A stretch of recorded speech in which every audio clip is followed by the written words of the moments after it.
குழந்தைங்களுக்கு இந்த மாதிரி வெரைட்டியாக ஒரு ஹெல்த்தியான ஒரு லஞ்ச் வெரைட்டி ரைஸ் மாதிரி நினச்சிக்கோங்களேன். மீன் சாப்பிடாத குழந்தைங்க கூட சூப்பராக சாப்பிடுவாங்க. நீங்கள் எந்த மீனுனா எடுத்துக்கோங்க. நான் வந்து ஜிலேபி மீன் தான் 2 எடுத்திருக்கேன். அதை நல்லா வந்து தட்டில் வச்சு வேக வச்சு எடுத்துக்கலாம். ஒரு 5 நிமிஷத்துலேயே நல்லா வெந்துடும். அதுக்கப்புறமா அதுக்கு மேலே இருக்கிற தோலை நம்ம எடுத்துட்டு முள் இல்லாமல் அந்த சதை பகுதி மட்டும் நல்லா வந்து தூள் பண்ணி எடுத்து வச்சுக்கலாம்.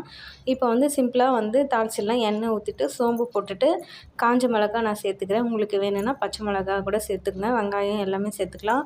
நான் போய் எதுவுமே சேர்க்காம சிம்பிளாக தான் பண்ணுறேன். கொஞ்சமாக வந்து மஞ்சத்தூள் சேர்த்துட்டு இப்போ நான் வந்து மீனை உதுத்து வச்சுருந்தேன் இல்லைங்களா, அதை போட்டுட்டு தேவையான அளவு சாதம், இப்போ வந்து மிளகு உப்பும் சேர்த்து நல்லா கிளறி இறக்குனோம்னா மீன் சாதம் ரெடி ஆகிடுச்சு. இது குழந்தைங்களுக்கு லஞ்சு பாக்ஸாகவும் கொடுக்கலாம். சூப்பராக இருக்கும், ஹெல்த்தியாகவும் இருக்கும். இதை ட்ரை பண்ணி பாருங்கள். இப்போ நான் சுபாக்கு இது தான் கொடுக்க போகிறேன்.